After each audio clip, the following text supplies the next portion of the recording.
வணக்கம். பொதுவா எல்லா குழுக்களிலும் ஒரு தலைவர் இருப்பாரு, அவரை பின்தொடர்றவங்க இருப்பாங்க. ஆல்பான்னு நம்ம சொல்ற ஆள் எல்லாரோட கவனத்தையும் ஈர்க்கணும்னு நினைப்பார்.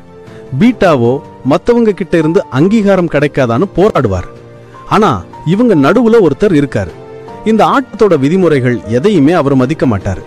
சத்தம் போடாமலே அந்த ரூம்ல இருக்கிற மத்தவங்களை அவர் ரொம்பவே சங்கடப்படுத்துவாரு. இவர்தான் சிக்மா மேன். இவர் மத்தவங்களை விட மேலே இல்ல, கீழையும் இல்ல. ஆனா அவங்க எல்லார விட்டும் முழுசா விலகி நின்னு தனிச்சியா இருப்பாரு. எந்த உலகம் உண்மையா இருக்கணும்னு கத்திட்டே அதே சமயம் போலிகளை விரும்புதோ அந்த உலகத்துல ஒரு சிக்மா மேன் சும்மா உயிரோட வாழ்ந்தாலே பெரிய சிக்கல் தான். அவரோட இருப்பு மத்தவங்க பார்க்க விரும்பாத ஒரு கண்ணாடி மாதிரி. அப்போ இந்த சிக்மா மேன்ஸை பார்த்தா மத்தவங்களுக்கு ஏன் இவ்வளோ சங்கடமா இருக்கு? அவங்களுக்கு ரொம்ப சாதாரணமாக தோன்றினாலும் ஆனா மத்தவங்களை டென்ஷன் ஆக்குற அந்த பழக்கங்கள் என்னென்ன? ஒருவேளை இந்த காரணங்களை கேட்கும்போது ஏன் நம்மால எந்த இடத்துலையும் பொருந்தி போக முடியலைன்னு உங்களுக்கு ஒரு தெளிவு கிடைக்கலாம். நம்பர் 1, ஏதோ ஒண்ணு சரியில்லைன்னு தோணுனா அந்த நிமிஷமே அங்க இருந்து கிளம்பிடுவாங்க. உங்களுக்கு எப்போவாவது ஒரு உள்மன உணர்வு வந்திருக்கா? ஆனா ஒரு சிக்மா மேனை பொறுத்தவரை சரியில்லைன்னு தோன்ற ஒரு இடத்துல தொடர்ந்து நிக்கிறது தான் உண்மையான பைத்தியக்காரத்தனம். இது தன்னைத்தானே பாதுகாத்துக்க ஒரு வழி, சுய பாதுகாப்புக்கான ரொம்ப தூய்மையான ஒரு வடிவம் இது. நம்பர் 2, விசுவாசம். யார் அதுக்கு தகுதியுடையவங்களோ அவங்களுக்கு மட்டும்தான்.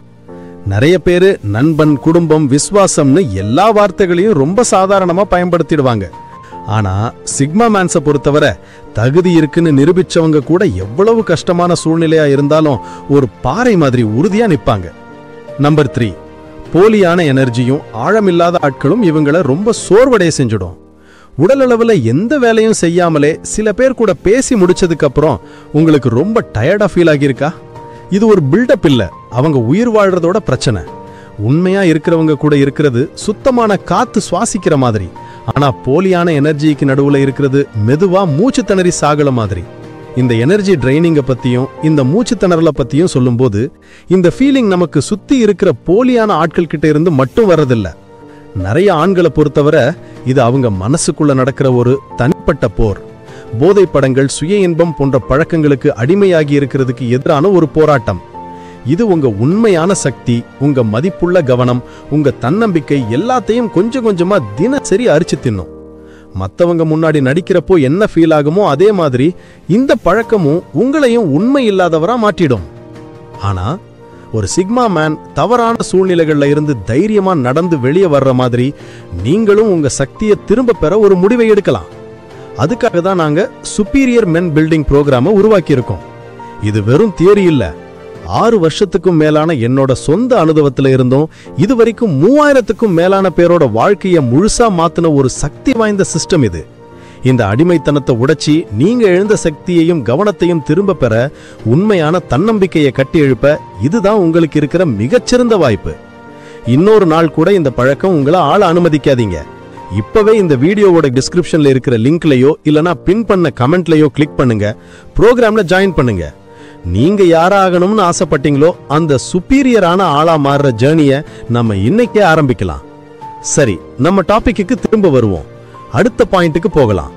நம்பர் 4, எப்பவும் தவறா மதிக்கப்படுவாங்க, ஆனா எதற்காகவும் தன்னை மாத்திக்க மாட்டாங்க. சில பேரு இருக்கிற இடத்துக்கு ஏத்த மாதிரி அவங்க குணத்தை மாத்திக்கிறத நீங்க பார்த்திருக்கீங்களா? சிக்மா மேன்ஸ் மத்தவங்களால தப்பா அங்கீகரிக்கப்படுறதை விட 1000 தடவை தவறா புரிஞ்சிக்கவே விரும்புவாங்க. நம்பர் 5, எனர்ஜியை துரத்தி போகாத, அதுக்கு ஈடு கொடுக்க பண்ணுவாங்க. ஒரு பார்ட்டியில இருக்கிற ஆட்களை கவனிங்க. துரத்தி போறது பண்றது சாதாரணமா இருக்கிற உலகத்துல ஒரு சமநிலையோட இருக்கிறது வித்தியாசமா தோணும். நம்பர் 6, வரிகளுக்கு இடையில இருக்கிறத வாசிக்கிறதுக்கு முயற்சி பண்ணாமலே. ஒரு மீட்டிங்ல எல்லாரும் தலையாட்டி சம்மதம் சொல்லும் போது இவங்களுக்கு திரைமறைக்கு பின்னாடி என்ன நடக்குதுன்னு புரிஞ்சுக்க இயற்கையாவே ஒரு ரேடார் இருக்கிற மாதிரி. இந்த வீடியோல சொன்ன விஷயங்கள் உங்க வாழ்க்கையோட தொடர்பு படுத்தி பார்க்க முடியுதுன்னா எங்க கம்யூனிட்டியில ஜாயின் பண்றத பத்தி யோசிங்க. இந்த வீடியோ உங்களுக்கு பிடிச்சிருந்தா லைக் பண்ணுங்க, சேனலை சப்ஸ்கிரைப் பண்ணவும் மறந்துடாதீங்க. இனிமே இது போல வீடியோக்கள் உங்களுக்கு மிஸ் ஆகாம இருக்க பெல் நோட்டிபிகேஷனை ஆன் பண்ணிக்கங்க. நன்றி, வணக்கம்.